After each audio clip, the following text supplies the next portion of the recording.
Yuk, dukung UFIT TV dengan belanja di UFIT Store. www.ufitstore.com. Assalamualaikum warahmatullahi wabarakatuh. Alhamdulillah rabbil alamin, hamdan katsiran tayyiban mubarakan fih, kama yuhibbu rabbuna wa yardah. Wa nusalli wa nusallim wa nubarik ala nabiyyina Muhammad ibn Abdullah wa ala alihi wa sahbihi man ihtada bi hudah wa ba'du. Ini bentuknya interaktif kan ya? Interaktif bentuknya atau saya yang ceramah aja 2 jam? Ada dengar ada gitu. Hah? Kalimat qasirah summa as'ilah. Berarti kalimat pendek kemudian pertanyaan interaktif insyaallah taala. Tema yang kita angkat solusi halal untuk akad pinjaman dan kredit. Kalau nggak salah itu kan ya. Ikhwani wa akhwati fillah. Pinjaman dan kredit sama aja. Sama-sama hutang. Kalau pinjaman dinamakan dengan qard dalam bahasa Arabnya. Kalau kredit dinamakan dengan dain. Artinya apa? Hutang dua-duanya dalam bahasa Indonesia. Tapi bahasa Arab kaya. Kalau qard adalah akhdhu syai'in wa raddu badalihi. Mengambil sesuatu kemudian diserahkan gantinya. Ya. Anda berikan uang lembaran pecahan umpamanya 100.000, 10 lembar dari teman. Anda catat nomor serinya kan ada, itu kan serial numbernya, ya catat. Ketika uang ini Anda pakai, nanti Anda kembalikan, apakah dengan nomor seri yang sama atau berbeda? Berbeda. Ini nama akadnya qard. Akhdhu syai'in wa raddu badalihi.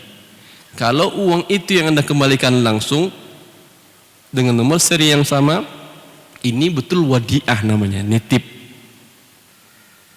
Kalau Anda di lembaga keuangan syariah atau non syariah, Anda serahkan uang Anda, mereka kan punya namanya program tabungan wadiah, titipan. Sesuaikah dengan definisi syar'i ini? Tidak. Bukan wadiah namanya ini. Karena bila Anda katakan, Pak, saya serahkan sekarang pecahan 100.000 10 lembar, saya catat serial numbernya ya, nomor serinya ya, nanti itu saya ambil. Diterima dia atau tidak? Mau dia yang terima atau tidak? Pasti tidak mau dia. Apa-apaan ini? Karena uang akan diputar dia. Ketika akan diputar dia, dikembalikan adalah gantinya, mungkin nanti Anda ambil pecahan 50 atau pecahan 100 dengan serial number yang berbeda. Ini berarti nama akadnya qard, bukan wadiah. Lalu apa konsekuensinya Ustaz? Konsekuensinya jelas. Kalau qard tidak boleh ada pertambahan. Kalau ada pertambahan namanya riba. Oleh karena itulah ketika Anda menabung di bank konvensional ada tambahan bunga, riba namanya. Karena akadnya qard. Jelas? Ketika di bank syariah, wadiah yang hakikatnya adalah qard, ada pertambahan atau tidak? Ada pertambahan. Mereka namakan bagi hasil. Sesungguhnya bagi hasilnya tidak berbeda dengan apa yang di bank konvensional tadi. Karena akadnya qard.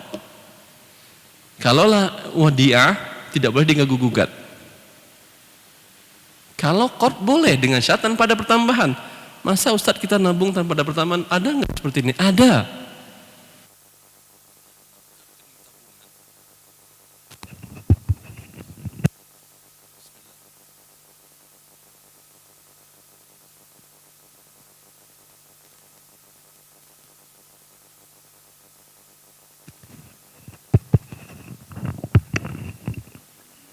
Bismillah. Saya pernah buka rekening tabungan di salah satu negara Islam karena satu kebutuhan, sehingga menitipkan dana lebih dari 10.000 real, sekitar berarti 35 juta rupiah. Sebulan tanpa ada pertambahan.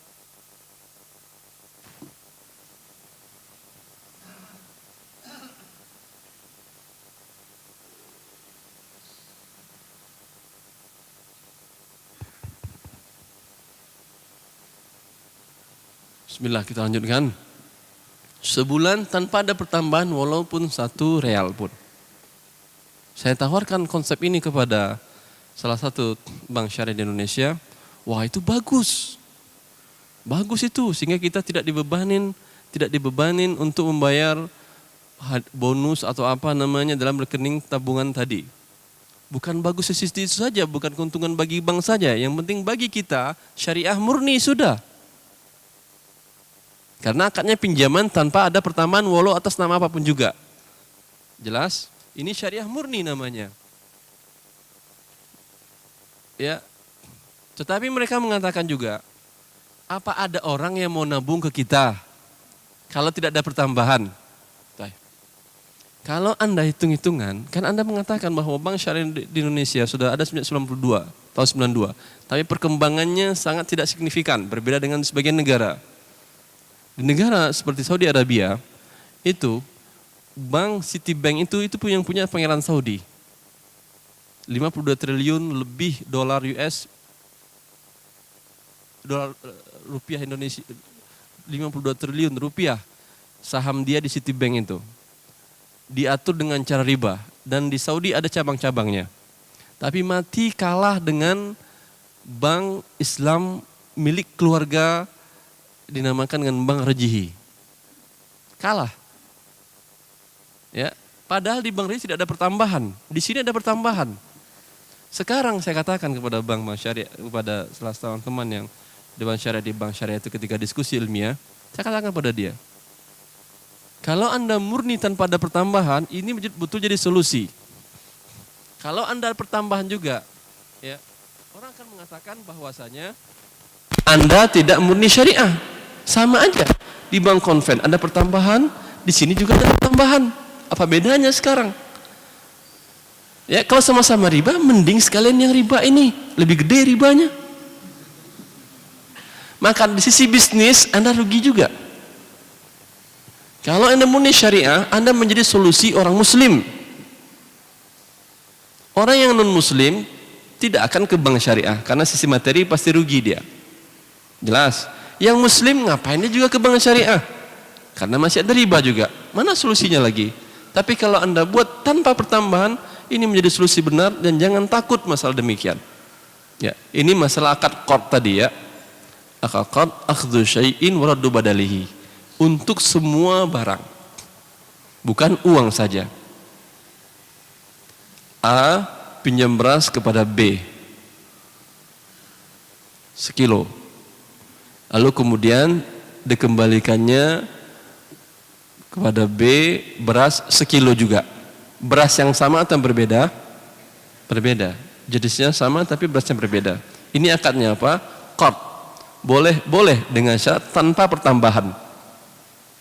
Kalau si A mengatakan, saya butuh beras 10 kilo untuk ada kebutuhan selama seminggu ini, ya ada acara walimah atau macam-macam, butuh 40 kilo, nanti saya kembaliin.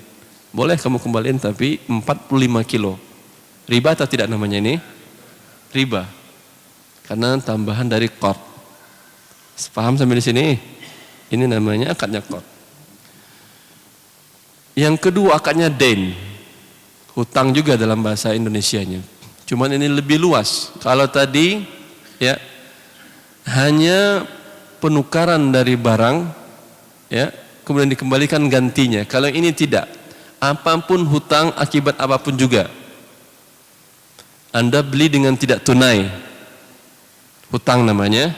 Hutang ini namanya dain tapi bukan qard. Kan yang Anda terima umpamanya barang, yang Anda serahkan kepada dia uang. Jelas? Kalau tadi qard Anda serahkan uang, Anda terima uang dengan sejenis. Jelas?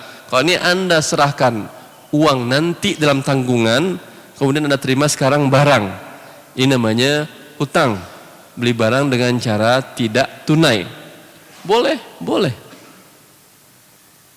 Dengan 2 syarat. Jelas? Persyaratan pertama, Anda boleh berhutang tadi yang dilakukan oleh Rasulullah SAW. Beliau pernah berhutang, Rasulullah SAW. Qard juga pernah qard. Beliau berhutang, ishtarata aman li ahlihi wa rahanahu dir'ahu.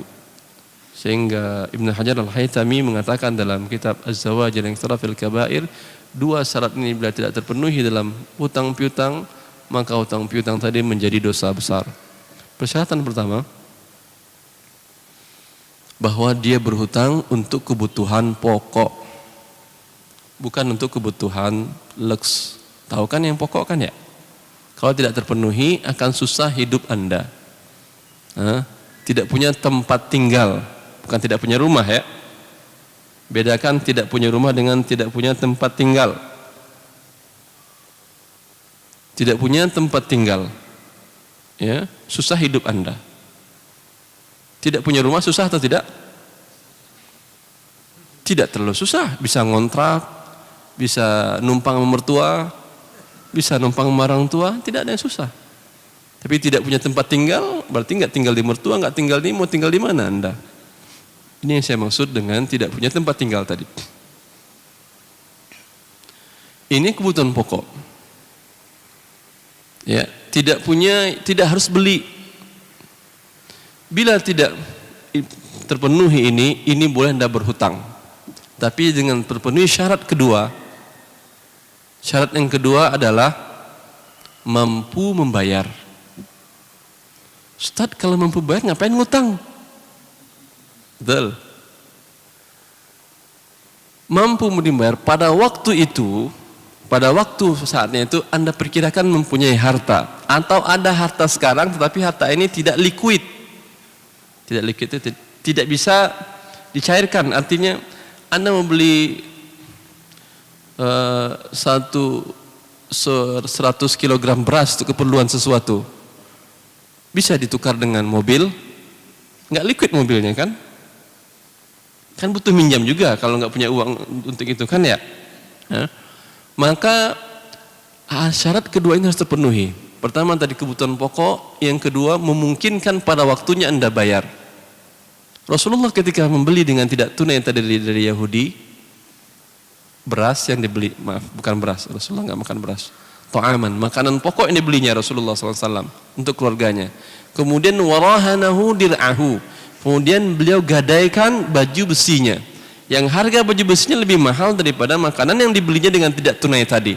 Artinya pada saat dia tidak mampu bayar, silahkan itu dikuasai, dijual dan ditutupi hutangnya. Jelas? Tidak terpenuhi dua ini, maka berdosa Anda berhutang. Ya. Kebutuhan Anda mungkin cuma motor. Tidak mampu ini boleh berhutang. Berhutang tersebut bukan saja pinjam uang beli, bukan. Beli dengan tidak tunai ke orangnya. Ya, lebih mahal tidak ada masalah. Tapi jangan ada persyaratan denda keterlambatan yang merupakan riba. Ya, tidak mesti harus ke leasing Anda dengan leasing, kalau apalagi leasing itu adalah leasing riba. Datangi orangnya langsung dan sampaikan niat Anda ingin membeli dengan cara tidak tunai. Mau nggak dia? Oh, semua orang mau uang cash Ustaz. Sabar. Memang semua orang mau uang cash. Kalau dengan nominal yang sama tentu tidak mau dia. Dengan nominal yang berbeda mau nggak dia? Silakan berpikir. Artinya kalau saya beli barang ini cash, biasa harganya umpamanya 10 juta. Ya, kalau saya beli dengan tidak tunai nyicil 10 juta mau nggak dia? Nggak mau. Beli gimana caranya Ustaz? Tanyakan ke dia. Kalau saya beli 12 juta tidak tunai selama 2 tahun gimana? Mau nggak dia? Berpikir yang baik. Mau nggak dia? Bank aja mau, apalagi Anda. Lembaga keuangan karena keuntungannya 2 juta ini, dan ini suatu hal yang kauniyah, fitrah naluri manusia, ada semenjak masa jahiliyah. Sehingga orang-orang jahiliyah mengatakan, ya, qalu innamal bai'u mithlur riba. Orang-orang jahiliyah mengatakan, agama kalian mengharamkan riba. Bukankah jual beli kalian juga sama dengan riba? Jual beli yang mana dimaksud ini? Jual beli yang tidak tunai ini. Jual beli tidak tunai biasa lebih mahal memang. Boleh. Sehingga Allah jawab, wa ahallallahu al-bai'a wa harrama riba. Allah halalkan jual beli dan Allah haramkan riba. Yang jual beli boleh. Walaupun Umpamanya hasil akhirnya sama, coba. Saya anggap ini rumah. Kalau ingin saya beli harga 100 juta, saya nggak punya uang. Saya pinjam ke Bapak A, Pak pinjam Pak 100 juta Pak. Iya Ustaz, tapi kan pertambahan nilai segala macam. Ya udah saya bayar 120 deh. Nanti setelah 2 tahun. Diam dia kan, gak ada pertama-tama lagi. Udah. Ini boleh? Boleh atau tidak? Haram. Riba. Pinjam 100 bayar 120. Padahal untuk beli rumah. Kalau saya tawarkan kepada yang punya rumah ini, kalau saya beli rumah Anda ini dengan nyicil selama 2 tahun, Anda kan tadi mau cash 100 kan ya? Saya beli 120, nyicil selama 2 tahun dan bagi per bulannya sekian. Mau nggak dia? Mungkin mau, mungkin tidak. Anggap mau. Ketika mau, halal atau tidak? Halal dengan syarat dia tidak mengatakan, Pak kalau terlambat dikenakan denda ya. Kenakan denda dari riba lagi. Tidak ada itu. Lalu bagaimana dia mengamankan haknya? Ini balik nama nanti, gampang. Ya. Pertambahan di sini berapa? Jual beli 20. Di sini tadi berapa? Sama atau tidak? 20 sama. Tapi yang ini haram, yang ini halal. Maka Allah mengatakan wa halallahu al-bai' wa harrama riba. Jadi permasalahannya di belakang ini itu permasalahan pinjaman dan kredit. Bagaimana Anda mengerti syariat Allah atau tidak? Ketika Anda mengerti, halal. Yang satu pergi ke lembaga, haram. Yang satu langsung ke orangnya, halal. Dan biasanya lebih murah. Ini bisa tawar-tawar ini biasanya. Iya kan? Biasanya bisa nego ke orang langsung. Ya. Banyak kasus pribadi. Sekarang banyak umumnya orang mulai menjual para developer sebagian di Jabodetabek menjual rumah mereka kreditnya langsung ke nasabah. Dibuatnya rumah, dijual dengan tidak tunai kepada nasabah. Untung lebih besar. Kalau saja lembaga keuangan bisa membiayai biaya operasionalnya yang begitu besar dan mengatakan dapat keuntungan baik yang syariah maupun non syariah ya, bisa untuk itu. Kenapa Anda pribadi tidak mau jual dengan tidak tunai tadi? Ini hutang namanya, hutang boleh dengan syarat tidak ada denda keterlambatan, tidak ada riba tadi. Kemudian kapan lagi boleh berhutang tadi? Untuk kebutuhan pokok dan memungkinkan untuk membayarnya pada waktunya. Bila tidak, ya, ketika nggak yakin dia bisa membayar, saya butuh si rumah tapi khawatir saya nggak bisa bayar, kemampuan saya mungkin uang pensiunan nggak cukup segala macam, ya, atau biaya hidup saya kurang segala macam. Orang yang seperti ini tidak ada solusi kredit dan pinjaman bagi dia. Apa solusinya untuk dia? Suruh mati dia? Jangan ya, banyak solusi dalam Islam. Zakat. Solusi zakat. Ya. Dan kalaulah zakat kaum muslimin, saya membina beberapa lembaga zakat di Jakarta. Salah satu masjid itu ketika saya baru awal membina lembaga zakat, Basnas namanya, bazisnya, ya. Terkumpul berapa dana zakat kalian? Sekitar 1,5 miliar Ustaz. Ada uangnya? Ada. Terus nggak ada fakir miskin di sini? Ada. Kenapa kalian tahan hak orang? Ya kita salurkan Ustaz, kita bagi sembako. Ya akhi, bukan begitu cara menyerahkan zakat. Bukan bagi-bagi sembako, bukan. Sembako itu lain halnya itu. Itu namanya kampanye sembako. Kalau zakat bukan begitu. Zakat, datangi data kaum fakir miskin di sekitar sini. Ambil database mereka, berapa kekurangan mereka. Pemasukannya ada. Kekurangannya, umpamanya kekurangan dengan suami istri, dengan 5 anak, kekurangan kebutuhan pokok mereka, biaya sekolah, biaya makan, biaya kontrakan, segala macam. Gajinya ada, umpamanya 4 juta. Kekurangan 4 juta sebulan. Orang ini berhak mendapat 4 juta dikali 12, berapa itu? 48 ya. Berhak dia terima 48 juta. Berikan langsung. Setelah itu sesen pun sekarang dia terima zakat, haram bagi dia. Ini yang dikatakan oleh Umar, "Fa iza ataitum fa'ghnuhum", bila kalian memberikan zakat, kaya akan mereka. Artinya tutup status kemiskinan mereka menjadi kaya mereka sudah. Wah, nanti uang 48 juta habis di ini. Kenapa ente suzon dengan fakir miskin? Ya, kalau umpamanya dia belum bisa mengendalikan dananya, ajarkan cara mengelola dana angka sekian. Dan ada salah satu lembaga masjid yang saya bina ikut dengan cara seperti ini. Kami coba seperti itu, Ustaz. Alhamdulillah dari 5 dapat zakat sound untuk hanya 5 keluarga saja. Ya, dari 5 keluarga ini, ya, semuanya sekarang cukup mandiri, punya usaha sendiri. Siapa? Kalau 48 juta bisa modal kan ya? Modal bikin usaha besar ini ya, akhi. Tahun depannya dia nggak bakal terima zakat lagi dia udah. Ya. Itu bagi yang tidak mampu tadi. Jangan usahakan paksakan pinjam juga. Kalau Anda memang tidak mampu, akan Anda karena dia tidak mampu bayar, kemudian Anda paksakan pinjam juga, beli dengan cara ngutang juga, Anda akan menghilangkan harta kaum muslimin. Ya.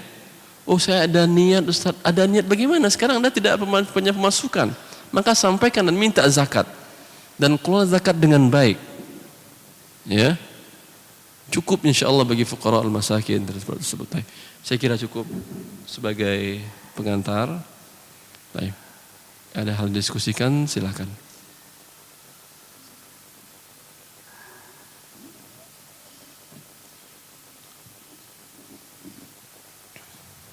Ustaz, di kampung ada arisan warga dengan syarat yang mendapat arisan harus menyediakan makanan atau snack pada pertemuan berikutnya. Apakah ini termasuk riba? Kok tahu? Jawabannya iya, riba. Karena akad arisan adalah akad pinjam meminjam. Yang dapat berarti minjam dari anggota yang belum dapat. Jelas. Ketika yang dapat berarti status sebagai peminjam, diharuskan memberikan manfaat kepada teman-temannya yang pemberi pinjaman, maka ini adalah riba. Ini tesis apa disertasi?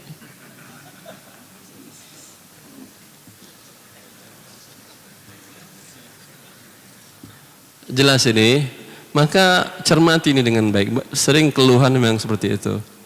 Ustaz, antum sampaikan itu riba, kami sudah begitu. Ya, atur dengan baik. Arisan suatu akad yang bagus, pinjam meminjam, ya, tujuannya mengumpulkan dana untuk kebutuhan sesaat, kebutuhan mendadak, tetapi jangan dengan cara yang haram. Lalu bagaimana caranya?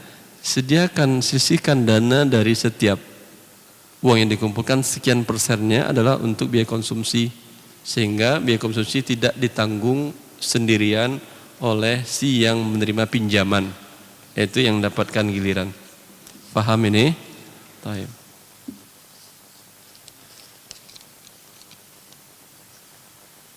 Ustadz, bagi hasil presentasenya apa harus 50-50? Mohon penjelasan. Ya, tidak harus 50-50 bagi hasil tersebut. Ya. Tidak harus 50-50 sesuai dengan kesepakatan. Bagi hasil tidak harus 50-50 sesuai kesepakatan. Tapi kerugian ditanggung harus besar modal. Paham? A dan B masing-masing menyerahkan dana 100 juta. Ya. Untuk membuat sebuah usaha umpamanya jual beli material bangunan. Yang si A punya pengalaman di bidang ini, si B tidak terlalu banyak pengalamannya. Ya, sehingga bagi hasilnya si A minta, karena saya punya pengalaman banyak, ikut mengelola, si B juga ikut mengelola, si A minta, kata dia, keuntungan saya 60. Iya kan? Si B mengatakan enggak masalah, saya 40 enggak masalah. Lalu bila si B mengatakan dengan syarat bila kerugian kamu tanggung 60, saya 40, kan adil. Bila ini yang terjadi, riba. Dari mana kisah ribanya? Kisah ribanya adalah Harusnya bila rugi 50-50. Kalau yang syar'inya keuntungan boleh 60-40 karena yang 60 tadi punya pengalaman. Kerugian tetap 50-50. Dia masing-masing menyerahkan 100-100 di akhir tahun sampai 400. Berarti saham Anda 200, saham saya 200 naik. Betul? Enggak kan? 60-40 kan? Iya, berarti 120 pertambahan yang ngelola, 80 pertambahan yang pihak yang tidak ikut mengelola yang ahli. Bila rugi 100-100 tadi menjadi umpamanya angkanya 100 juta lagi, rugi 50%, tetap 50-50 ditanggung.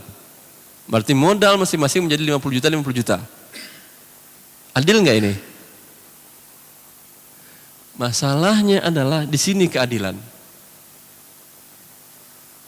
Kalaulah rugi sama besarnya dengan kesepakatan tadi, maka ada modal sebagian yang terjamin. Paham ini dakik ini permasalahannya, sangat detail ini permasalahannya. Sedikit saja bisa menjadi halal menjadi haram, haram menjadi halal. Dari mana sisi ribanya? Karena kerugian masing-masing 50-50 harusnya kan ya. Ketika yang satu menanggung 60 karena dia dapat untung 60, berarti 10% dari modal si 40 keuntungan terjamin atau tidak? Terjamin atau tidak? Terjamin. Ruginya nanti dia 40, ruginya yang 10-nya terjamin. Harusnya dia rugi 50. Bila modal terjamin, ini nama akadnya riba. Bila ada pertambahan. Karena akadnya masuk qard jadinya, bukan investasi lagi. Saya menyerahkan, meminjamkan dana ke B. Saya katakan, sholat dulu. Assalamualaikum warahmatullahi wabarakatuh. Assalamualaikum warahmatullahi wabarakatuh. Alhamdulillah, wassalatu wassalamu ala Rasulillah wa ala alihi wa sahbihi wa man walah wa ba'du. Kaum muslimin, kaum muslimat dimuliakan oleh Allah, kita lanjutkan interaktifnya, tanya jawabnya. Pertanyaan selanjutnya, Ustaz, apabila ada seseorang pinjam uang di bank, lalu orang tersebut meninggal dunia, lalu hitungan hutangnya dibayarkan oleh pihak asuransi karena pihak bank telah mengasuransikannya. Apakah hutang yang dilunasi dari pihak asuransi tersebut sudah mewakili hutang orang yang telah meninggal? Iya. Bila sudah dibayar asuransi, sudah tidak perlu Anda bayar. Pun Anda bayar tidak akan diterima oleh mereka. Baik.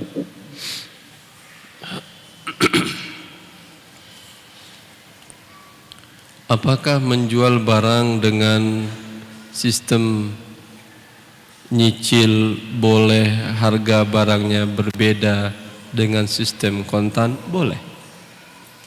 Dengan syarat pada waktu akad jelas. Anda tawarkan, ini rumah ini saya jual kalau cash 100 juta.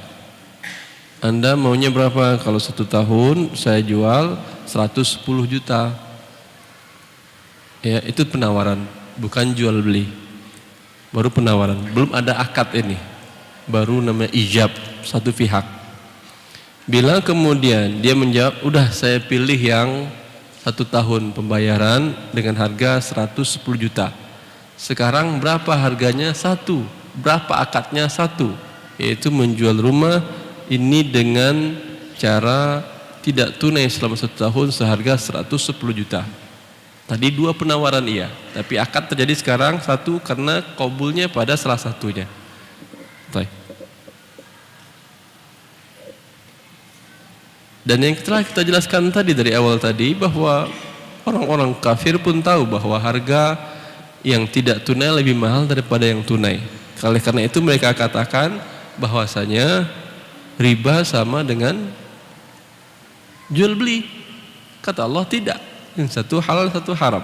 Paham Anda itu perbedaannya? Ustaz, barakallahu fiik, Allah barik fiik. Bagaimana hukumnya dengan pembayaran listrik PDAM yang bila terlambat membayar dari tanggal yang ditentukan didenda, ribakah? Iya, riba akadnya. Sudah? Memang riba akadnya. Makanya Anda yang listrik prabayar, yang pasca bayar, robah ke prabayar. Karena ada solusi. Yang untuk PDAM ada solusi? Ada yang PDAM prabayar?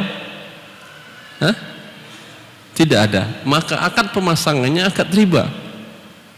Jelas. Kalau tidak darurat jangan dipasang. Kalau masih punya air tanah jangan dipasang PDAM. Paham Anda ini? Karena akadnya riba ini. Sama aja dengan BPJS tadi. Ada denda keterlambatan. Sama juga dengan pinjaman di bank konvensional. Ada denda keterlambatan. Karena keterlambatan pembayaran pelunasan angsuran hutang.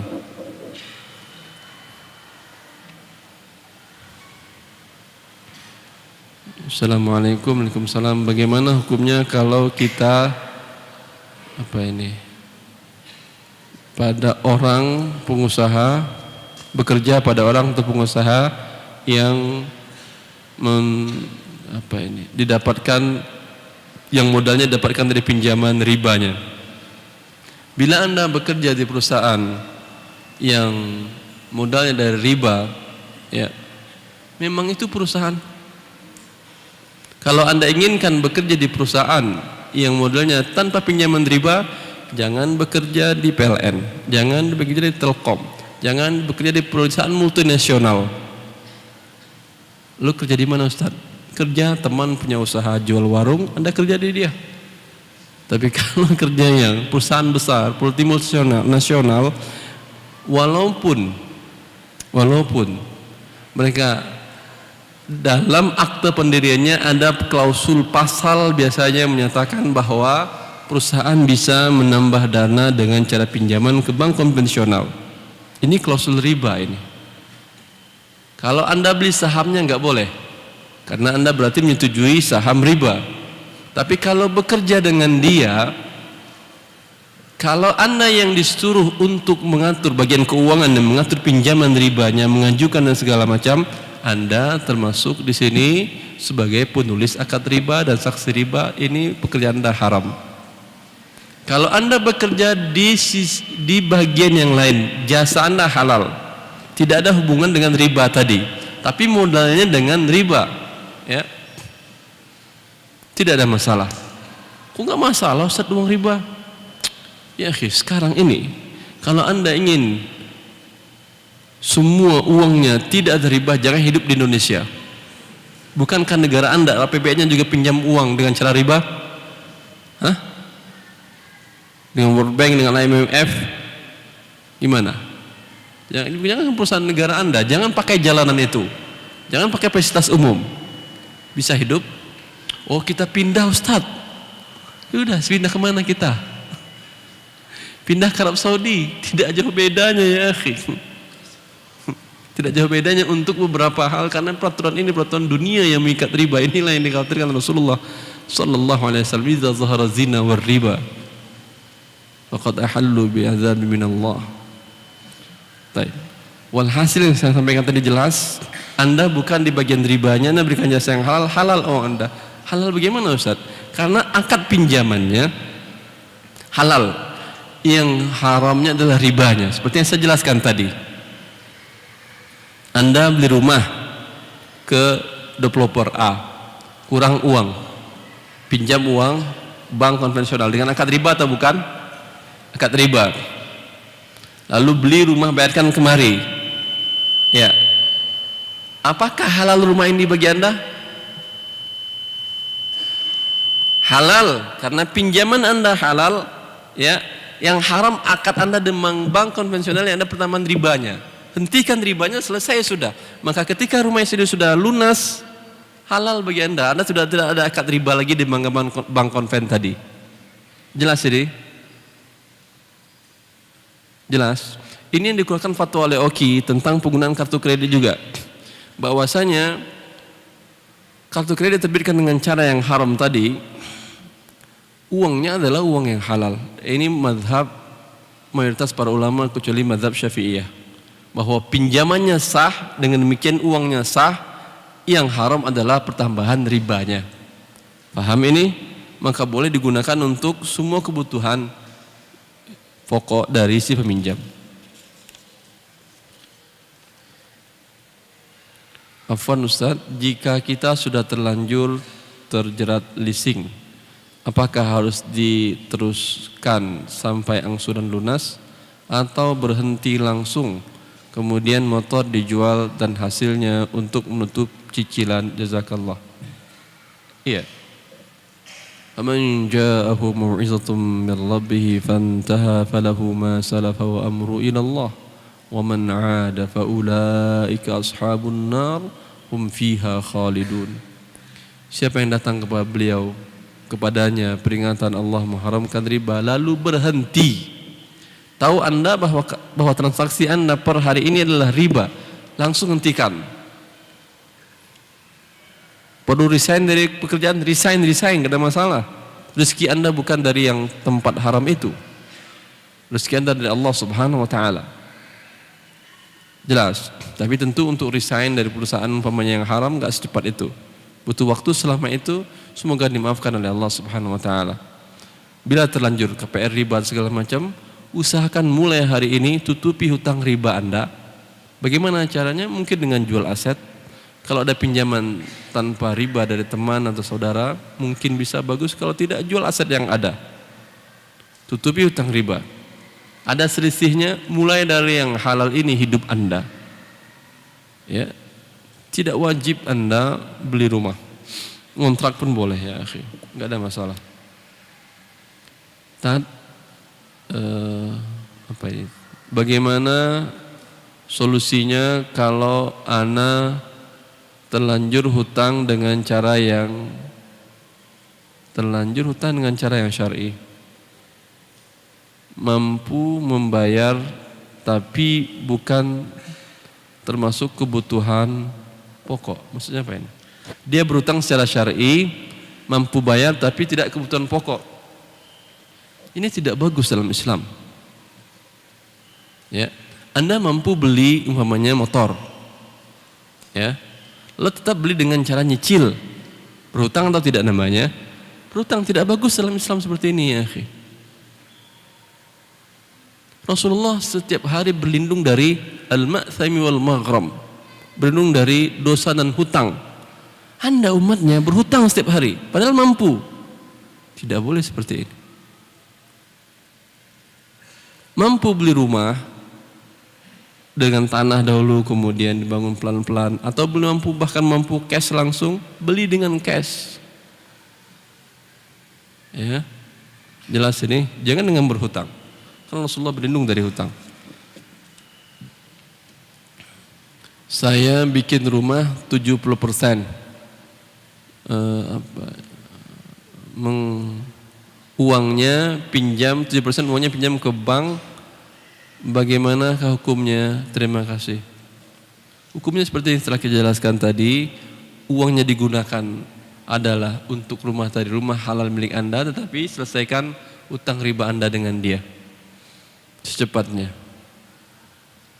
Ini kecil sekali yang ini.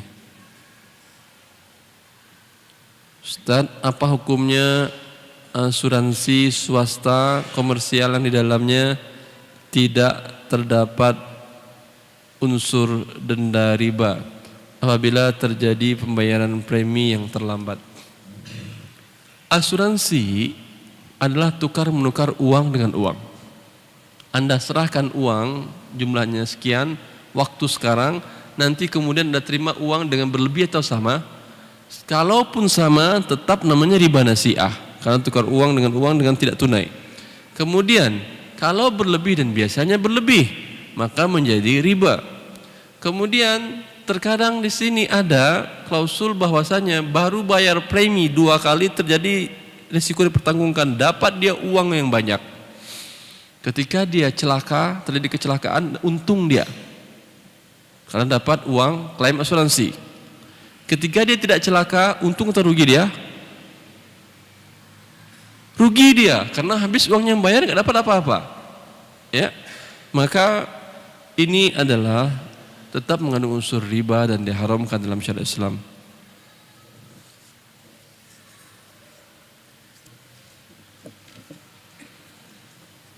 Saya membangun rumah, tetapi saya belum cukup uang untuk membangun. Saya punya teman, punya toko bangunan, bersedia mengutangkan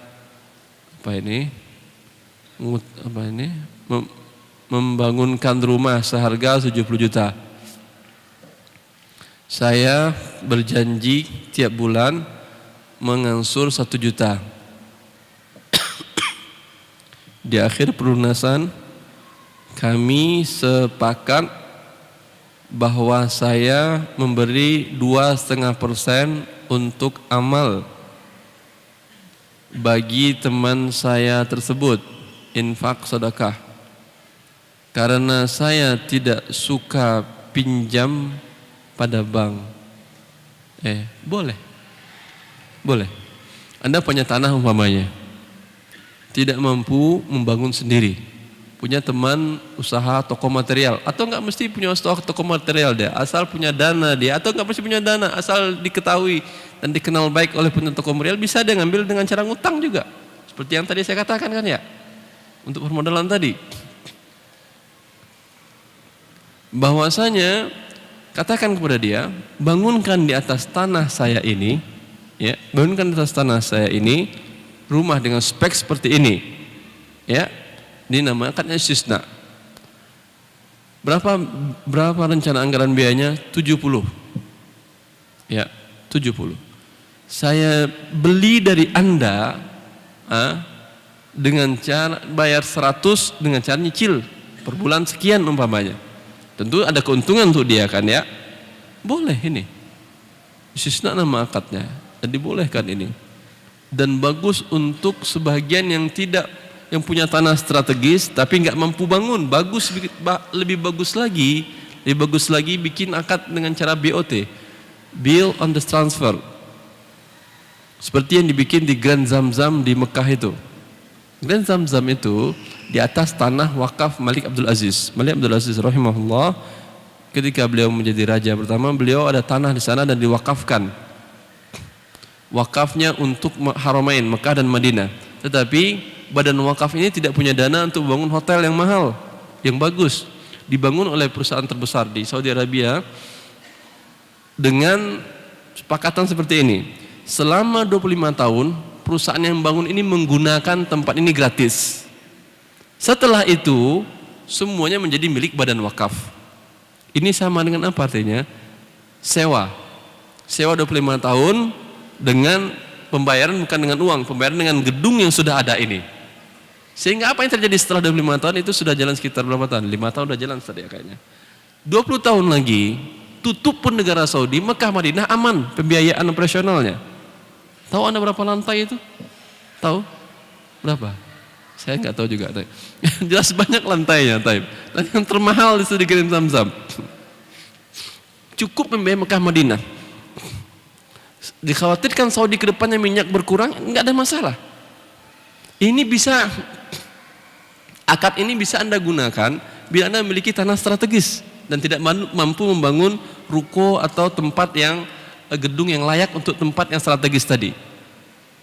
Tawarkan ke saudara investor, bangun oleh Anda, selama 10 tahun gunakan oleh Anda, setelah itu menjadi milik saya.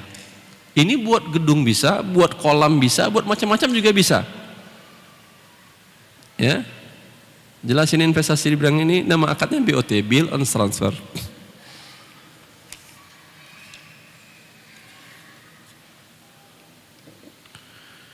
Apakah bank syariah di Indonesia betul-betul dikelola berdasarkan syariah? Tidak. Bagaimana halnya dengan bank konvensional, tetapi dia DP-DP di dalamnya juga mengadakan bank syariah? Saya katakan sudah tidak tadi. Sesama pedagang kadang terjadi pertukaran barang dagangan. Umpamanya pedagang sayur dengan pedagang ikan dengan harga tertentu. Bila ikan 10.000, maka dapat sayur senilai 10.000. Apakah itu dibolehkan? Boleh. Tukar umpamanya 10 ikat sayur kangkung dengan setengah kilogram ikan jenis tertentu. Boleh. Tukar barang dengan barang boleh. Jelas? Haruskah dikonversi dengan nilai uang? Tidak. Tidak harus konversi dengan nilai uang. Langsung boleh. Ustaz, mohon solusi bagaimana apabila ada suami istri yang ingin membangun rumah namun berbeda prinsip, yaitu istri tidak mau bersinggungan dengan riba, sementara sang suami hanya mau membangun rumah jika pinjam ke bank. Bagaimana mencari jalan keluarnya sementara kebutuhan untuk memiliki rumah sudah mendesak? Syukran wa jazakumullah khairan. Seperti yang saya katakan tadi. Apa yang saya katakan tadi? Sampaikan, jangan ke bank. Suami Anda tadi sampaikan ada teman atau ada tukang material atau ada kontraktor, ya, suruh dia bangun, nyicil ke dia, lebih murah dan lebih aman dari riba. Jelas?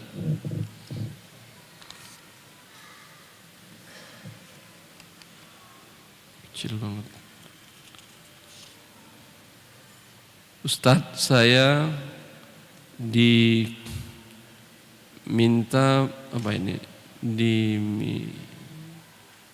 belanja barang oleh perusahaan saya, perusahaan saya bekerja.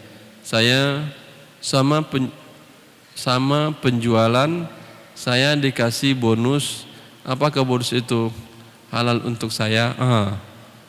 Anda diminta oleh perusahaan untuk belanja barang, lalu penjual memberikan bonus. Halalkah buat saya? Haram. Yang beli perusahaan, kenapa ente dapat untung? Kan sudah digaji Anda untuk usaha ini kan ya? Rishwah namanya ini. Sampaikan ke perusahaan, kalau perusahaan setuju, udah ambillah segitu doang, ya udah nggak masalah.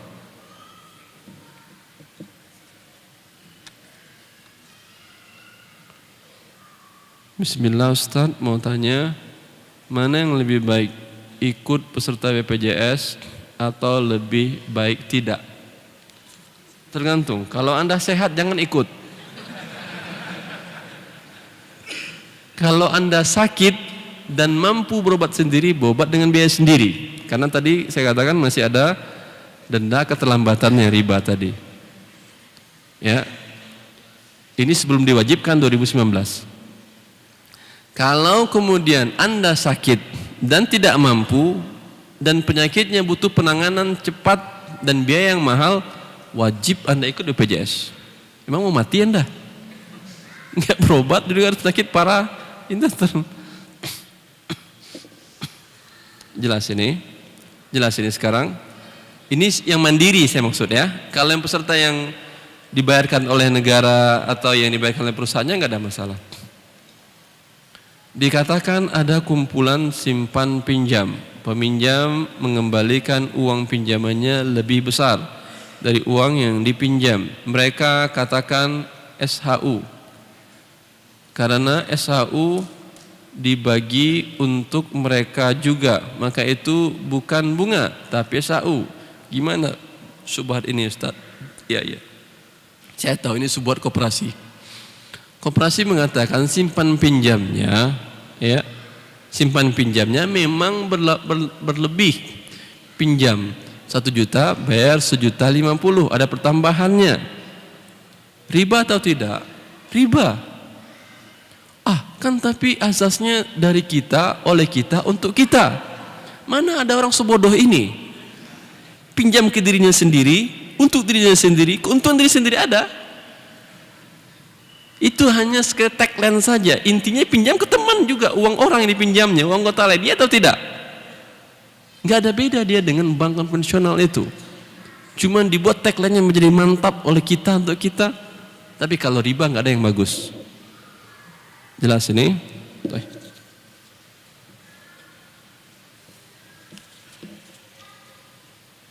Saya bekerja di perusahaan dengan tugas utama sebagai kurir.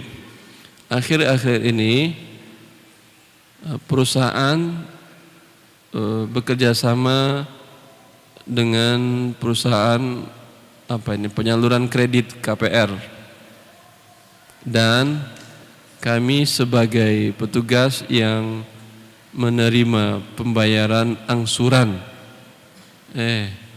Petugas menerima pembayaran angsuran. Apakah perusahaan saya termasuk menjalankan riba? Tidak, dengan syarat perusahaan Anda hanya terima pokok utangnya. Ketika ada tambahan bunganya, jangan ke kami, ke sana, ke tempat riba. Tapi bila Anda terima semuanya, menjadi perusahaan riba juga. Ini bagaimana tesis ini? Kita baca atau gimana, Pak? Masya Allah, luar biasa, himmahnya aliyah ya, tapi waktunya kayaknya. Cobalah kita baca satu ya. Ana seringkali melakukan akad-akad yang lazim dilakukan oleh pedagang-pedagang pada umumnya, tetapi ana tidak tahu apakah akad-akad tersebut sesuai syar'i atau tidak. Mohon nasihat Ustaz. Konsinyasi, menitipkan barang untuk dijual. Simulasi, seseorang supplier menitipkan barang kepada ana seharga Rp4.000 per pieces. Orang menitipkan barang ini Rp4.000 per pieces, dan disarankan menjualnya dengan harga Rp5.000 per pieces. Terkadang juga hanya menitipkan dengan menyebutkan harga dasar dan tidak menyarankan berapa harga jualnya. Bagaimanakah hukumnya? Ini penting ya, satu ini sering terjadi memang. Bukan saja konsinyasi 5.000 per pieces, Rp5.000, kadang sampai ratusan juta kan. Tolong jualkan tanah saya, tolong jualkan rumah saya. Ini kan angkanya besar. Ya. Kalau akadnya dia mengatakan tolong jualkan ini tanah dan rumah saya 100 juta, untuk kamu 2%. Jelas? Berapa berarti untuk dia? Terjual 100 juta, berapa untuk dia? 2 juta kan ya? 2 juta. Karena dia pintar, terjual oleh dia 110 juta. Berapa untuk dia? 2 juta juga. Jelas, kan sudah dibilang oleh dia, untuk kamu 2% dari 100 juta, bukan dari 2% dari harga terjual. Lalu kelebihannya, Anda sedekah ke dia, alhamdulillah. Faham ini? Kecuali Anda katakan kepada dia, saya enggak mau seperti itu. Anda kan yang penting bagi Anda angka 98 kan ya? Iya kan? Oke. Sini harga 98, terserah saya berapa jualin. Terjual oleh saya 100, saya dapat 2 juta. Terjual oleh saya 105, saya dapat 7 juta. Terjual 110, saya dapat 12 juta dan seterusnya. Setuju? Setuju nggak kira-kira yang punya tanah? Hah? Kalau nggak setuju, naikin angka Anda. Oh, kalau gitu 100 saya. Yaudah 100 nggak ada masalah. Tapi kalau nggak laku jangan salahkan saya. Nah, 100, type 100. Terjual oleh dia 110. Berapa untuk yang menjualkan tadi? 10. Boleh, halal. Ini berkata Ibn Abbas, bi hadza thawbi kadza fa fawqa fa huwa lak. Jual pakaian ini dari saya sekian, terserah berapa engkau jualkan. Tapi kalau kesepakatan tadi 2% atau angka yang tertentu, nominal yang jelas sudah dari harga yang ditetapkan, kalau ada kelebihan haram buat Anda, buat yang pemilik barang. Kalau dia dengan rela memberikan tambahan, alhamdulillah. Kalau tidak, rezeki dia. Jelas ini. Tapi kalau ingin untung lebih besar seperti tadi penawarannya, ketika disampaikan oleh dia, jual ya 2% untuk Anda, udah nggak, saya nggak mau 2%-nya, berarti Anda penting 98, terserah saya jual berapa. Type. Gantian lah ya, gantian, sudah kita sampaikan satu. Ini apa? Apakah bekerja di OJK, Otoritas Jasa Keuangan, halal? Haram. Iya, karena dia mengatur bank-bank riba itu. Tanpa dia bank riba hidup atau mati?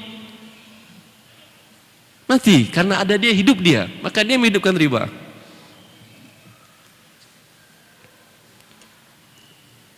Bagaimanakah hasil harta yang diperoleh dari orang yang bekerja di bank? Haram. Harta yang bekerja di bank adalah haram. Jelas ini? Karena la'ana Rasulullah akil dari bawah mukilahu wa katibu wa syahidaihi hum sawa. Rasulullah mengutuk yang makan riba. Dalam hal ini bila bank berikan pinjaman dan dapat pertambahan bunga, ini adalah riba. Dan ini yang digunakan oleh bank untuk sebagai biaya operasional dan keuntungan menggaji karyawannya. Satu. Kemudian Mukilah memberikan makan. Dia memberikan pertambahan bunga juga kepada nasabah. Kemudian nasabah kan diberikannya juga bunga kan ya? Dua kutukan ini. Kemudian wakatibahu yang nulis, karyawannya semua yang nulis akad ini. Wasyahidai pasti mereka sebagai saksinya sudah. Empat-empatnya kena dia. Paham ini? Baik. Maka janganlah bekerja di tempat yang haram ini. Banyak tempat yang halal ya, pasar. Pasar tempat yang halal. Ya, Abdurrahman bin Auf ketika beliau datang ke Madinah, ya, memulai usahanya, langsung tanya, dulu ni ala suq, tunjukkan aku pasar. Bukan tunjukkan mana kerja di bank mana saya yang bagus, enggak. Ke pasar. Di sana ada rezeki Allah Subhanahu wa taala. Ya. Mulai dengan cara apa? Cara modal beli barang dengan tidak tunai, itu dilakukan Abdurrahman bin Auf. Modal kepercayaan, saya beli barang, besok saya bayar. Jual cash, masih untung karena Anda beli dari pasar pusat perbelanjaannya, pusat perkulakannya. Pasti untung Anda itu. Jelas?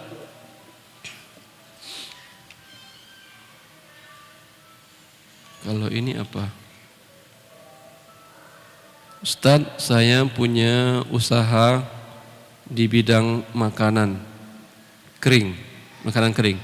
Ketika usaha mulai berkembang, saya menawarkan investasi kepada saudara saya besarannya kurang lebih 35 juta. Saya sampaikan syarat dan ketentuannya kepada saudara saya sebagai berikut, bahwa bagi hasilnya 500 rupiah per bungkus, setiap bulan dibagi ngapain? Dibagi sama omset per bulan. Kalau ingin umpamanya Anda, ya, ada salah seorang teman yang bisnis di Tanah Abang, dia jual beli pakaian muslim. Ada keluarganya yang ngasih investasi 700 juta. Tapi kata dia, saya nggak tahu akadnya, terserah aja lah. Ya. Lalu dia nanyain, gimana akadnya Ustaz? Dia nggak mau tahu akadnya, yang penting serah aja. Berarti yang penting bagi dia tentu bertambah. Suruh dia beli barang Anda dulu. Ya, dia nggak mau beli Ustaz, dia nggak mau beli, nggak mau jualin nggak mau, yaudah ente jualin, tapi pisahkan dengan barang Anda. Bagaimana caranya? Umpamanya 700 juta tadi sama dengan umpamanya 1000 lusin baju muslim tersebut, bikinin buat dia ini 1000 lusin. Ya, biasanya kalau beli satuan mungkin ini bisa harganya menjadi 2 miliar. Tapi karena dia berkulakan, dijual 700 juta. Tapi kan dia nggak mau jualin, nggak masalah. Sekarang suruh dia setelah terima barangnya, suruh dia buat akad kepada Anda, tolong jualkan barang saya bersama barang Anda yang lain. Ya udah saya dapat fee dari itu. Ya udah saya dapat fee dari itu. Terjual dapat keuntungan, dia sebesarkan semuanya. Kalau nggak terjual rugi. Biasanya nggak rugi, Ustaz, akhir tahun bisa jual bisa kalau gitu nggak masalah. Jelas. Lebih aman daripada 500 nitip per basis. Ya.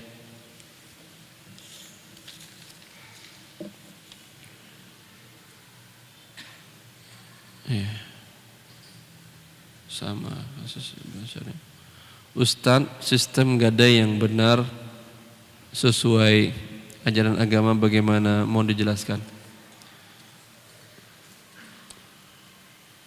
Gadai adalah barang penjamin dari hutang, baik hutangnya bentuk qard ataupun hutangnya yang bukan qard. Umpamanya Allah mengatakan, wa in kuntum ala safarin wa lam tajidu katiban farihanun maqbudah. Bila kalian dalam perjalanan dan tidak ada yang menulis akad kalian, maka ambil barang jaminan. Maka ini bagus, setiap Anda menjual barang tidak tunai, berarti dia berhutang ya, atau dia minjam uang kepada Anda, ambil barang jaminan. Tujuannya apa? Adalah sebagai penutup hutang dia kalau dia pada saat itu tidak mampu membayar.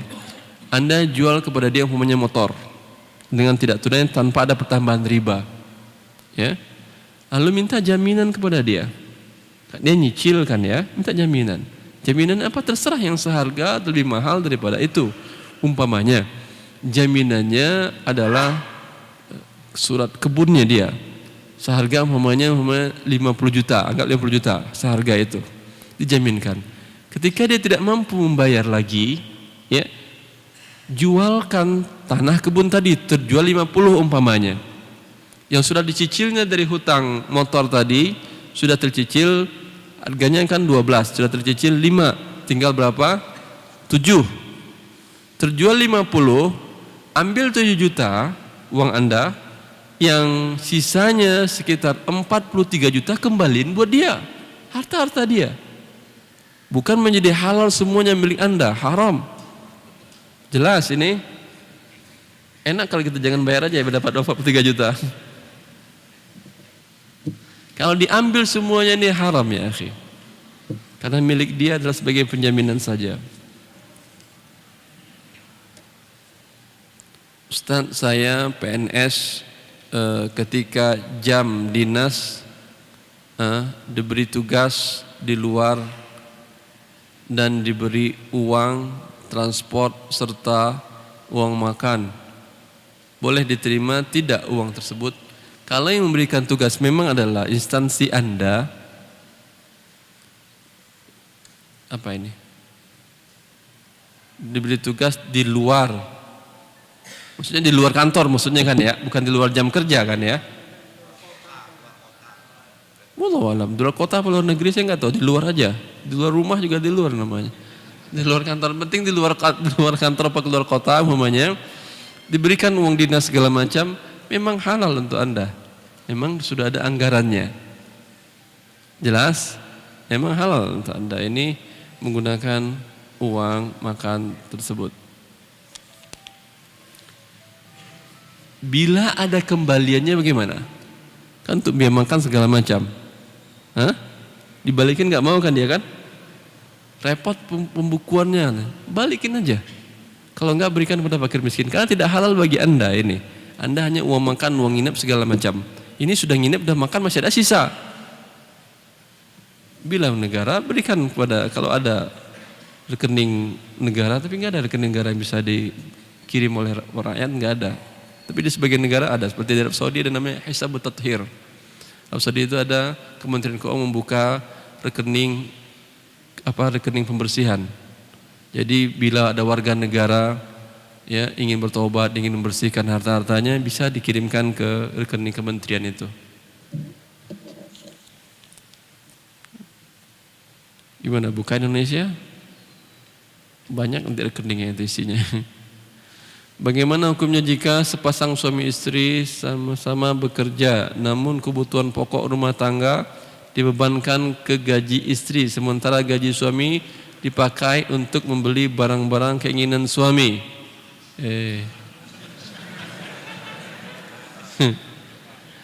Ini tanyakan ke pengadilan biar ditangkap suaminya. Ya akhi, zalim Anda. Allah menyuruh. Liyunfiq dzu sa'atin min sa'atih. Nafkahkanlah laki-laki kata Allah. Kata-kata ar-rijalu qawwamuna 'alan nisa bima faddalallahu ba'dahum 'ala ba'd. Laki-laki itu menjadi pemimpin karena mereka yang memberikan nafkah kepada istrinya. Ya, semuanya Anda yang nanggung. Bahkan kalau istri Anda ikut bekerja, ya, kalau istri Anda ikut bekerja, uang dia buat dia. Yang uang Anda buat bersama. Nafkah dia. Jelas ini. Apa ini? Orang tua Ana membeli mobil yang apa ini? Yang mana harga aslinya apa harga aslinya? 16 juta. Ada mobil 16 juta? Hah? Ada? Allah alam. Bannya 2 apa 4? Subhanallah.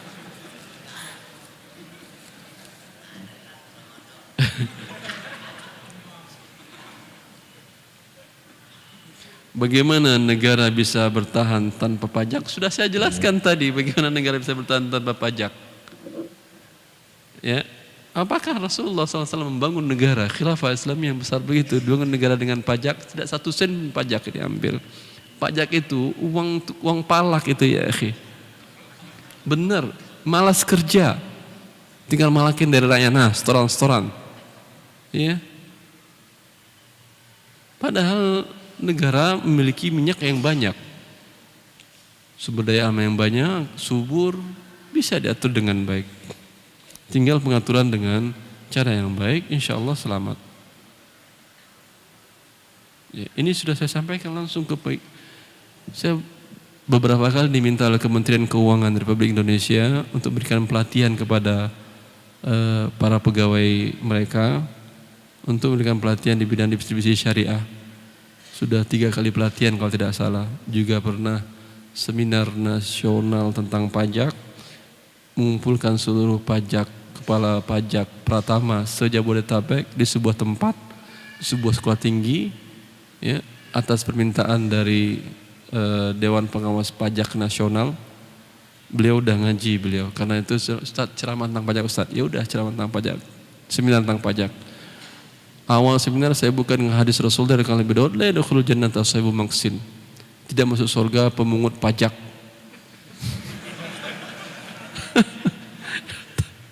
Kata mereka, gimana Ustaz?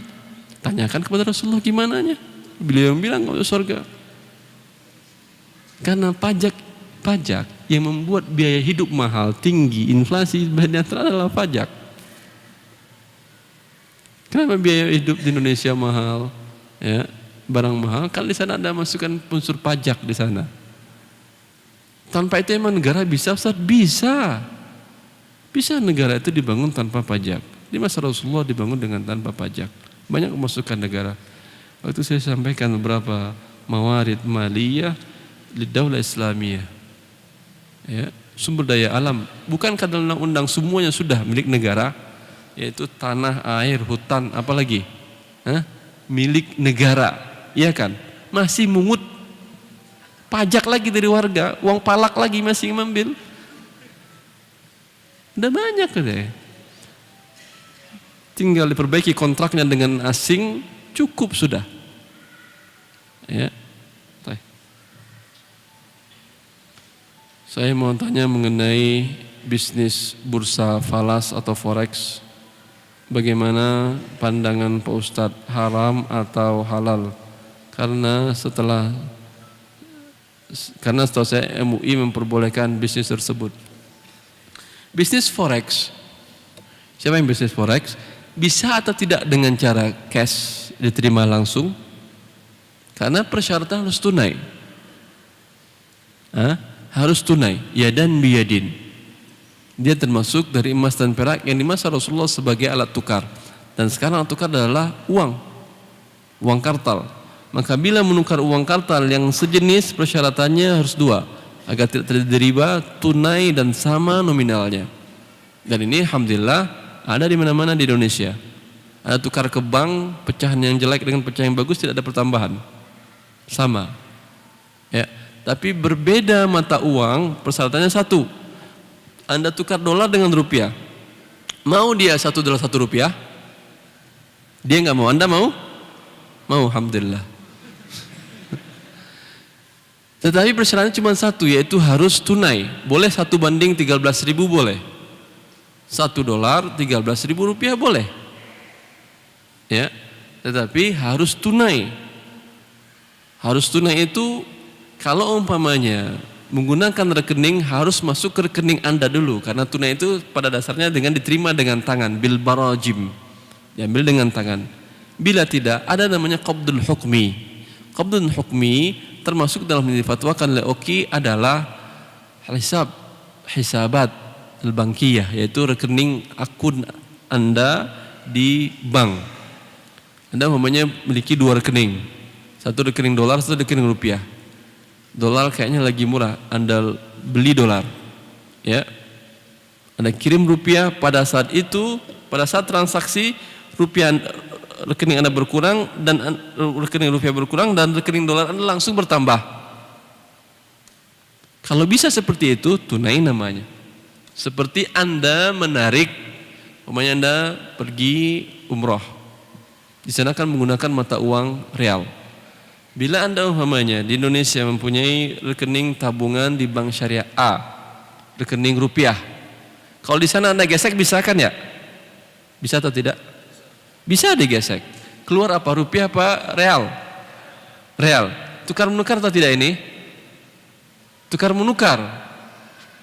Tukar forex namanya, yaitu tukar menukar mata uang. Tunai atau tidak? Tunai. Buktinya cek langsung rekening rupiah Anda berkurang. Jelas? Dan Anda langsung terima di sini real. Jelas ini? Yang ini terakhir.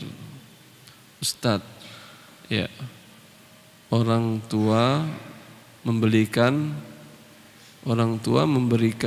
harta yang mana harga, oh yang tadi ya, yang 16 juta mobil tadi, cukup sih.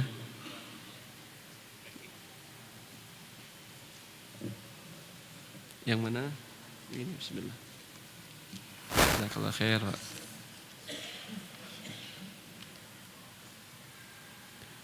Bank syariah di Arab Saudi yang Ustadz sampaikan tanpa riba, dari manakah bank tersebut mencari keuntungan sehingga bank tersebut lebih maju daripada bank riba di Arab? Oh bagus pertanyaan. Kalau tanpa riba, dari mana biaya operasionalnya? Belum lagi keuntungannya kan ya. Saya katakan pada tahun 2009 asetnya sudah mencapai 200 miliar dolar US. Aset dari Bank Rajihi itu, bank Islam terbesar di dunia, milik keluarga Rajihi. Keluarga ini keluarga yang Masya Allah, semoga Allah menjaga mereka. Keluarga baik, banyak kebaikannya bagi kaum muslimin. Dari mana dia mendapatkan keuntungan? Dari jual beli. Bisa bank berjual beli? Bisa. Saya punya muzakir tafsiriyah seperti MOU antara ketika pada tahun 1404 Hijriyah, berarti tahun 84 Masehi ya. Keluarga Rajihi ini ingin membuat bank yang murni syariah. Mereka mengajukan ini ke instansi resmi lembaga negara, yaitu di bawah bank sentral negara tersebut. Mereka ajukan muzakir tafsiriyah MOU, bahwa mereka akadnya seperti ini, jual beli, mudharabah, rugi memang rekeningnya. Akhirnya kalau rekening mudharabah Anda masukin bisa berkurang. Kalau rekening yang hisabul jari atau rekening giro itu tidak berkurang dan tidak bertambah. Dia berbisnis. Ya, kalau akad pembiayaan kepada masyarakat bukan uang yang dikasih, memang jual beli barang. Saya ingat salah satu sekolah Indonesia di Riyadh, di Riyadh itu di bawah sekolah di bawah kedutaan ingin beli gedung sendiri, ingin memiliki gedung. Ya. Ingin memiliki gedung, mereka persyaratannya harus ada penjamin. Untuk mengajukan pembiayaan tersebut ada penjamin. Artinya kalau umpamanya sekolah ini enggak bayar, penjamin yang bayar. Persyaratan penjamin itu adalah orang yang aman gajinya bisa langsung diambil oleh bank tanpa repot. Yaitu pegawai negeri, karena pegawai negeri di sana bila dia mengajukan penjaminan maka gajinya langsung dipotong oleh pihak negara ke rekening bank. Jelas? Ya. Maka sekolah Indonesia itu membutuhkan seorang penjamin yang gaji pegawai negerinya itu lebih dari 20.000 real. 20.000 real kali 3,5 berapa? 70 juta. Indonesia pegawai negeri ada gaji segini? Dicarilah warga negara Indonesia yang pegawai negeri sana. Ternyata ada, alhamdulillah, warga negara saya keturunan Padang. Dia di situ profesor di sebuah universitas, profesor kimia. Ya, gajinya sekitar 25.000 real per bulan. Profesor sana gajinya tinggi. Profesor itu setiap tahun pertambahan gajinya 500 real tanpa batas. Semenjak dia diangkat profesor, umpamanya gaji minimal di profesor itu 12.000. Kali ini ya, antum saya pikir angka ribunya antum tambah kali 3.500 ya. 12.000 semenjak dia diangkat profesor, tahun depan tambah 500 lagi, tahun depan tambah 500 lagi, tahun depan tambah 500 lagi, sampai tidak ada batas, sampai dia wafat. Begini caranya mereka, negara tersebut merangsang orang untuk menjadi profesor, sehingga profesornya banyak. Benar, profesornya banyak di sana, banyak profesor-profesor muda-muda, baik profesor bidang agama maupun bidang sains. Nah, insya Allah Syekh Abdul Razak yang sudah profesor juga gaji seperti itu. Di Indonesia, subhanallah. Ya. Dari mana mereka untung? Mereka memang jual beli. Memang mereka jual beli. Akhirnya dicari ada profesor yang gaji 25.000 real, kemudian dia jadi penjamin. Tetapi bank mengatakan kami cek dulu barang gedung yang kalian inginkan. Ditunjuknya gedung tersebut. Enggak dikasih uang. Enggak dikasih uang. Dikasih barang, kan jual beli. Diceknya ternyata, wah ini enggak memenuhi standar kami. Nanti kami beli, kami mengambil risiko, enggak jadi, batal, enggak ada masalah bagi mereka.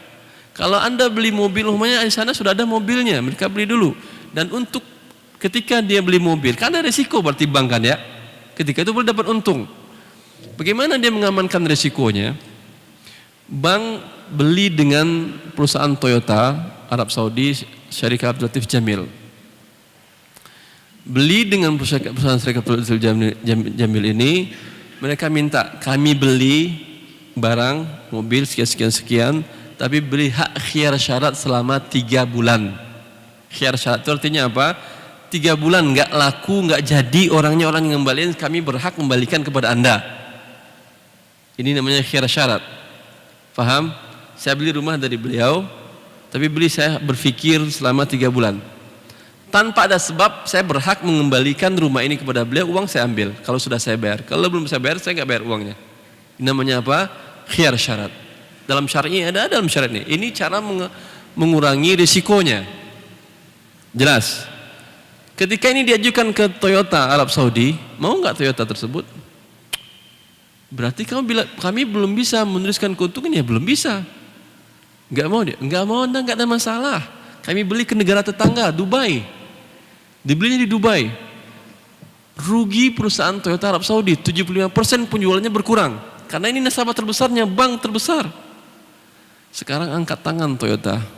Kata dia, ya udah, beli dari kami, nggak apa-apa. Mau 3 bulan, mau setahun, 2 tahun, kembaliin kami terima. 70% bagaimana menjualan? Gimana gaji karyawan?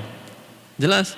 Maka kalau dengan mereka beli barang-barang yang dikasih bukan uang, berbeda dengan bank syariah di negara Indonesia, yang diberikan adalah uang, ya, sehingga dibayar uang lagi berlebih, sehingga bentuknya adalah riba. Ya, kalau ini memang betul-betul barang. Ya, dari sinilah mereka dapat keuntungan. Jelas ini, dan lebih real untungnya, lebih besar juga untungnya karena beli barang. Bukankah untung pedagang lebih besar daripada untung bunga itu? Bunga untungnya kecil cuman. Untung bunga biasa berapa? 13%, gitu-gitu kan setahun kan ya. Karena itu mereka inginkan bunga dari belakang lagi, bunga denda keterlambatan, ingin dapat keuntungan lagi dia, yang riba itu. Oleh karena itu biasanya Anda untuk leasing, susah kan yang cash untuk motor? Karena mereka ingin keuntungan riba dari belakang lagi. Riba dari awal sudah, untuk riba dari belakang lagi. Ya. Kalau yang jual beli tadi, gampang dari awal sudah. Jelas, karena dia bukan dengan menggunakan uang, memang betul-betul barang. Dan keuntungan seperti pedagang saya katakan adalah bisa terkadang keuntungan pedagang itu sampai 100%, 200% terkadang dari barang, iya kan? Dibelinya barang di suatu kota, di jalur kota lain bisa terkadang dibeli di sini per pieces 100.000, dijual sini 250.000 bisa. Berapa keuntungan? 150%.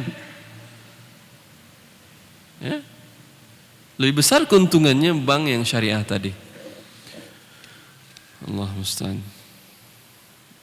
Terus apa lagi ini?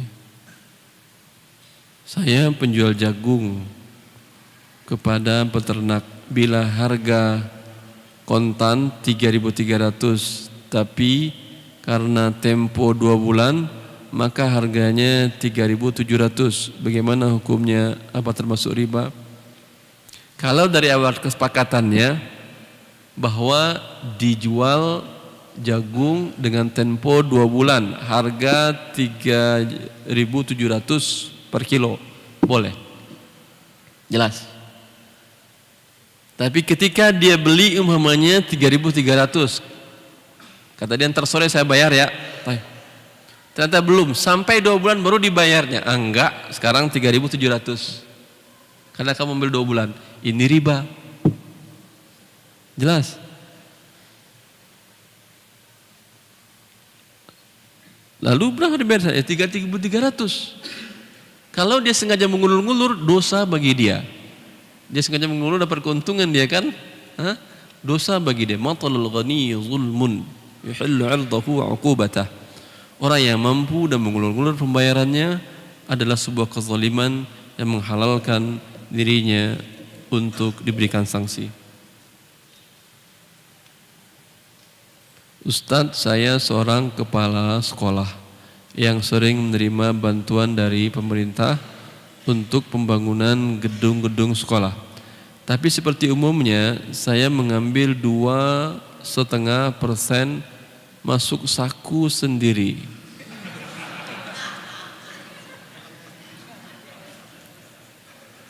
Apakah ini termasuk uang haram? Ya, jangan kencang-kencang. Ketahuan KPK ente masuk bui ente. Bukan dosa aja secara syar'i, secara pemerintahan pasti berdosa Anda ini. Sebab saya mengambil 2,5% sebagai gaji uang lelah.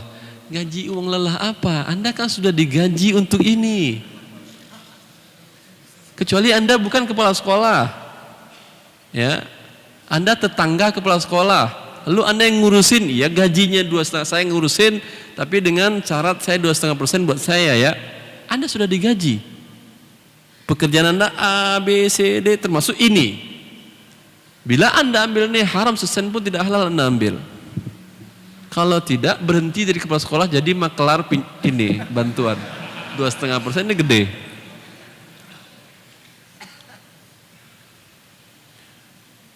Ketika seorang menjadi PNS, maka ia dikenakan pajak. Pertanyaan, apakah pajak sama dengan zakat? Tidak, beda. Berarti kalau gitu kena zakat, kena pajak. Kena pajak jelas, kena zakat kalau terpenuhi rukun dan syaratnya iya. Ya. Apakah PNS terkena pajak? Mungkin iya, mungkin tidak. Tidak langsung dipotong dari gaji PNS tersebut zakat sekian, tidak. Lihatlah cara menghitung zakat dari gaji begini. Baik PNS maupun pegawai swasta ya. Umpamanya terima gaji bulan pertama sekitar 5 juta rupiah. Sudah sampai nisab?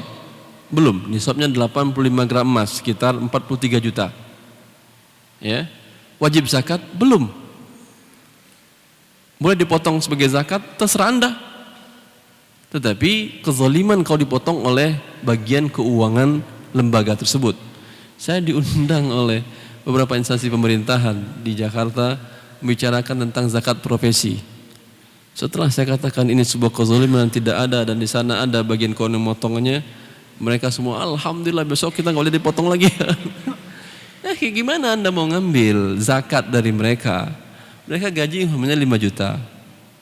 Biaya hidup per bulan 5.500.000. Tadi harus Anda sunat lagi zakat, bukan zakat namanya. Ini fakir miskin Anda makan uangnya. Atas nama agama zakat.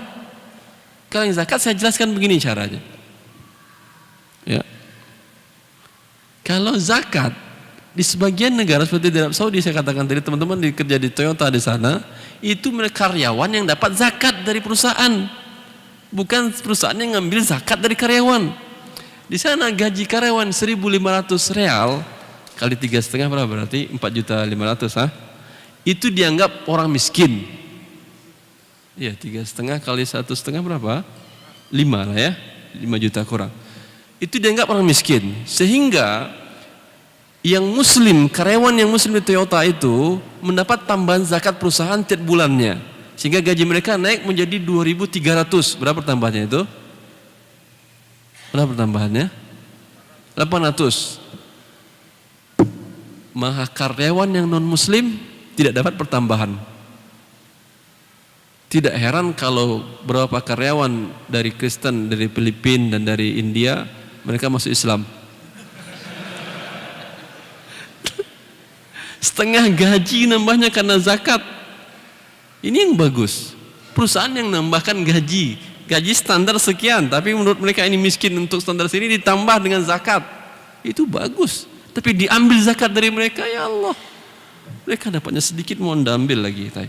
Kalau menghitung zakat profesi, kalau misalnya gaji Anda, terima gaji di bulan ini umpamanya 5 juta. Kan terpakai itu. Ya, terpakai umpamanya 4 juta, selimpan 1 juta. Sampai nisab belum ada zakat, tidak.